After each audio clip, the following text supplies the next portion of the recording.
What's up, guys? It's TC and MarkyB here. Finding myself doing another late night vlog. It always seems to be around midnight, around 3 a.m., whatever. It always seems to be this late night sort of time where I sit down next to my computer and start recording a vlog, and I just talk about with whatever the topic of interest is at the current time. And for everyone in the Call of Duty scene, the topic of interest at the minute is the most definitely all the recent team changes, because I mean, since being part of the scene, I can't quite remember a day of such unexpected team changes, and there was numerous different events that went on throughout the day that it just changed everything, and a lot of the top teams changed, and I mean, I always seem to look at team changes in a positive light, and I honestly do think that every team that has changed has moved forward positively. But with that being said, I don't think any team are still going to be good enough to beat Complexity, because I see that team as unbeatable. Although with that being said, FaZe could have easily beat them at could have easily. It was the game was in their hands at UMG. The game was in their hands, and they kind of threw that. They were like, "We have the game.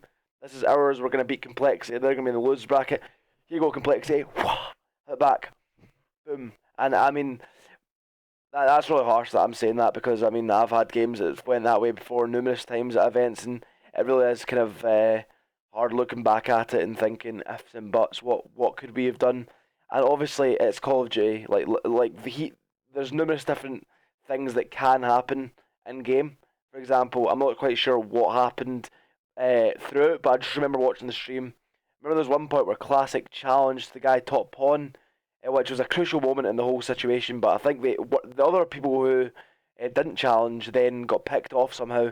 But regardless, that could have all changed by Classic winning that one gunfight, which it was a bit unlucky that he didn't win it. Like, I mean, it was kind of 50-50, and it just goes that way in Call of Duty sometimes. But to be honest, I think the right move for Classic was to stay where he was, which he didn't. But nonetheless, he made a ballsy play which could have paid off for his team, but it didn't. But then I don't know what happened with the rest of the players. They just all started dropping like flies. Left realised on 1v3, couldn't pull it off. FaZe lost. Complexity one went on to sort of breeze by in the other matches. The grand final, the winner bracket final, weren't that close. The teams won the first map in both series, but that sort of gave Complexity some sort of momentum after that, and they sort of been like, we're not losing here, and they just start smashing it after that. But yeah, I went on another tangent. I want to go into the team changes because some of them are crazy, crazy. The main one everyone's obviously going to be talking about, Optic. The roster of Optic hasn't changed much recently. Obviously, with the announcement of Big Ten retiring, which was that was crazy for me, because I honestly didn't think it was anywhere close to retiring. And I thought he was still a very, very top quality player, and I didn't think that was needed at all for him. Maybe he just isn't interested anymore. Which, I mean, if you're not interested, that's fair enough. But he certainly hasn't still lacking the ability. But if you've not got that interest and that desire to win anymore, you're really holding your team back if you stay. Maybe Big Timer just had a real think about that, and he came to that decision. So with Big Timer stepping down, that was maybe 2 weeks ago, just before UMG. I mean, Optic obviously were going to be looking for one after the event anyway, and with that they picked up Clayster. And I'm not sure if that was organised at UMG or after UMG after TK lost, but yeah, they picked up Clayster, which I think was an amazing pickup for them. I think they really needed someone, a hype man like Clayster. They have Ricky, they have the in-game leader. They need a hype man, and as much as they've said, "Oh, we're all going to try and hype ourselves up at events," they've not got someone anywhere near as they've never had someone as near to anyone as Clayster's the hype man. He is the hypest of guys, and he can hype up anyone. So I think he'll definitely be a great addition to that squad. With that being said, then they went ahead and picked up Parasite, which was a massive, because Optic and Parasite have always had massive problems. Parasite's openly criticised Optic numerous times, and I mean the big problem with all the American players were they were saying Parasite came and went back on his word, went back on all of his beliefs, and he kind of surprised a lot of people, and even his own team. But his team just seemed to be getting on with it. They seem to just be looking for another player, not making much of a big deal about it. Because when you actually think about it, it's a good move for Parasite. I mean, obviously he could technically be leaving a team for a worse team, but then again, you don't really know how good that team's going to be with Clayster. So I mean, that team could be an amazing squad, and obviously the Optic brand behind you, it's basically giving yourself a career as such. And Parasite is already a great YouTuber and streamer, and I think that Optic boost, as well as the sort of the influence of members like Hex and that sort of knowledge behind growing yourself as a brand, as growing yourself as a brand. Not he obviously knows a lot about Optic, but he knows a lot about building players individually. I think that's really going to help him, and he already is making a career out of himself out of Call of Duty. But I think it's going to escalate him to that upper tier. Obviously, Optic are kind of been really slacking lately, and I really do hope that they just come back and start winning tournaments. I don't know why. I just love Optic for some reason. It's pretty strange. I think it's that underdog thing. Like they've not won tournaments in so long. I just want them to win. Like I want them to win a tournament. Just to see. Obviously, if I'm involved in this tournament, I don't want them to win. But if I'm not involved, you guys have you guys have my permission to win the tournament. So hopefully you accept that permission and go ahead and win. Um, yeah, just in case you guys didn't know, we picked up Madcap. Got a lot of dislikes on my video yesterday, but yeah, I think we made the right decision. And yeah, so sorry guys, 3 a.m. Excuse me. So now going forward to the other team changes. The other main team change was Scumpy. Scumpy, who obviously left Optic. He took his shit and he left. You should have seen all his vines. You should have seen his tweets. And he took his shit, like he said, and he left Optic House. I don't think he could handle it anymore, and I think he just didn't enjoy living in the house anymore. I'm not sure if it was the people in the house. I think it was partly that, but mainly that, and I think he just needs some space. I think he misses his mum, which is pretty cute. I think he misses his mum, which is fair enough. I'd miss my mum if I was out of the house, and he's joined Envy. He's joined Envy alongside Proofy, alongside Gunjar, and alongside Merc. Obviously, Merc, Proofy, and Scump have all teamed with each other in different competitions in the past. Gunjar's most recently joined the team. Rambo's took a step back for coach for now. Rambo could then maybe make a squad for COD Champs or whatever. But for now, I think I'm not quite sure how it's gone down, so I'm just kind of making this up in my head and guessing. But I'm gonna imagine that that I'm gonna imagine that Scump probably was offered out to the team. The team were offered Scump's services as such, and maybe they all came together as the decision to maybe drop Rambo, and maybe Rambo then was like, nah, wait a minute, I'll just step back and be the coach. I understand, but knowing Rambo, I'm pretty surprised that he wants to step down at this stage. I thought he like big time. I don't think he's anywhere near his end of his competitive career, and I think that Rambo will find another team. The way he's looking for another team, I reckon. He's just got that coach role on the side right now, and I think he's going to look for another team. There's no way he'll be content sitting there watching them compete. Rambo's not that guy. Big Timer's a bit different. Big Timer, I reckon he might not come back. There's a chance he might not come back, but Rambo, he's a competitor at heart, and like Big Timer, don't get me wrong, Big Timer is a competitor at heart, but I think Rambo and Big Timer are slightly different, and I can really see Rambo coming back into the mix soon with a different team. I would like to see him join Curse Las Vegas, but I don't think that would work with him and Killer. Like both kind of very opinionated players, very methodical, and they're the way they're thinking about Call of Duty, and I think they'll just butt heads a bit, and maybe that'll come into their thoughts as well. They don't want that to happen. Obviously, they don't want to release Killer because then they'd be looking for another player. And I think Killer's such an asset to that team anyway, so I don't think that would happen.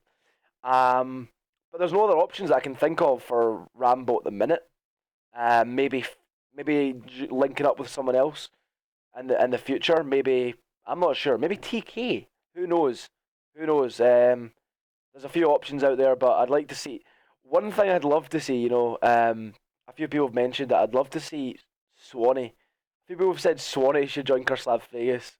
A lot of people were joking about it, but Apparently, Nadeshot mentioned that Swanee was one of Optic's options. They were looking into Swanee, which I think is great. I'd love to see that, like just a European player and moving to a US team and maybe even moving to the US and competing with them would be absolutely massive for our scene. It would be because uh, we need that. We honestly need that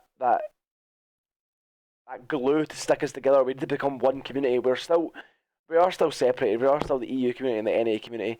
I mean, it's the same in all esports. They're all separated, but I think having, like, for example, League of Legends, they have numerous teams with like European players and American teams and shit like that. Obviously, it's obviously top heavy.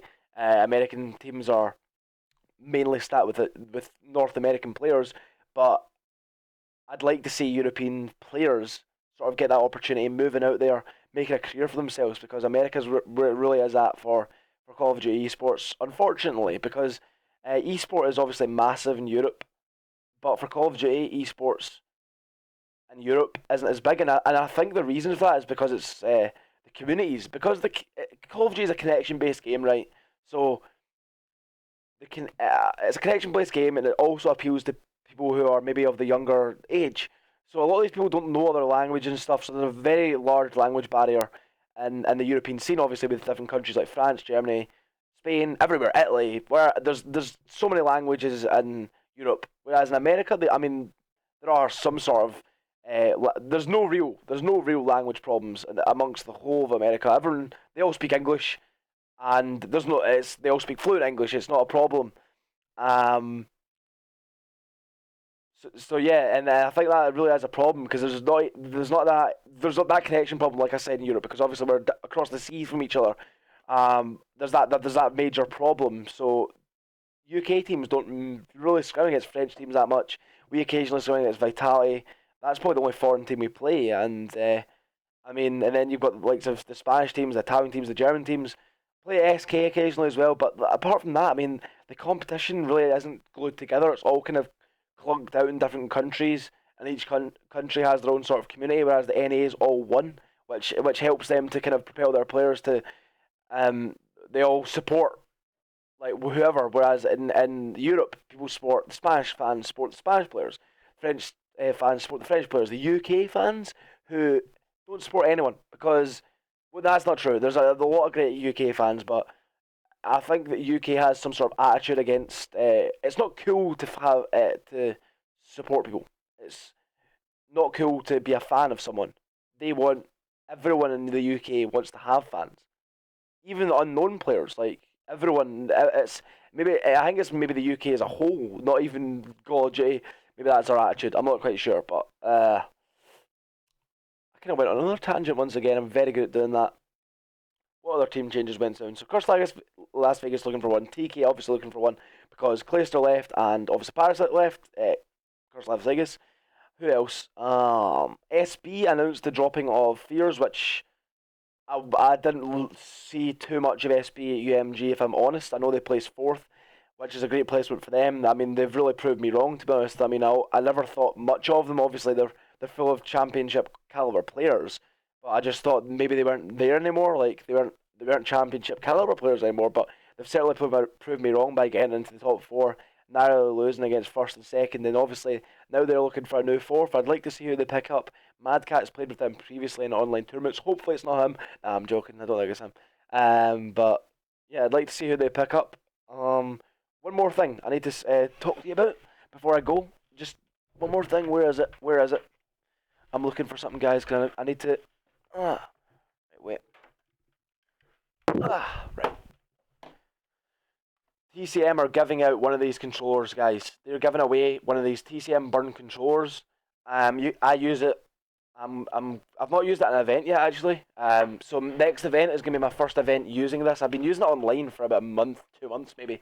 But yeah, it's a really good bit of kit, and I mean, I'm not gonna lie. I'm gonna be completely honest with you guys. Right, when I first like got told I was getting a Burn controller, I was like, it's alright.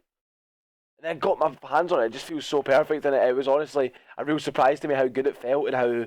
I mean, I've heard a lot of good things about Burn, but I mean, it's a really good product. And like I said, we're giving away one. So if you want to get yourselves on get your hands on a TCM Burn controller, there's a Twitter status or Twitter tweet, whatever you want to call it, right? It's in the description below. And you just have to go on there, retweet and follow the instructions, and you'll be able to put yourself within the touching distance of winning one of these bad boys. There's not too many people that have retweeted it right now, so I mean this thing's worth about 149 euros on the Burn website. So I mean, even if you win it, you can sell it. It's worth 149 euros. So there you go. Go ahead and retweet that and follow the instructions, like I said. And I'll see you all later, guys. Peace out. Once again, thanks a lot for watching my videos. Continue to support me. I'll be uploading more and more content for you guys, including gameplays from the new team. But we're going to be playing more and more now, and we're really improving as a squad already. And I'm starting to sort of really learn this game. I don't feel like I feel like right now I'm probably I'm not where I want to be. I am not where I want to be at all. At an individual level, on how good I can be and how good I know I can be at Call of Duty. And that sounds a bit strange with the way I just said that, yeah. But for example, Black Ops 2, I feel like off the start of Black Ops 2, I grinded it because I had the squad from the very start for so long, and it was a squad that proper grinded the game, and that helped me a lot because it made me get to the grips of the game faster than some other players, and I feel like I'm not completely used to Call of Duty Ghosts yet, and I think that with this new squad, I'm gonna get fully used to it, and I think we're gonna be a good squad. I mean, I think don't get me wrong, I think I'm a sick player. I think I'm really good at this game, but I don't think I'm as good as I can be, and I want to improve. So yeah, end of the video, guys. I'll see you later. Like the video if you can. Subscribe. I know this has been a long one, but yeah, continue to support me, guys. I'm growing as a YouTube channel, and my Twitch stream viewers have been going up. I mean, I've been more consistent when I'm streaming. Monday to Friday, I'm streaming from 4 p.m. every day, and yeah, if you want to, you can come swing by twitch.tv/the MarkyB, and I'll see you later. See you later.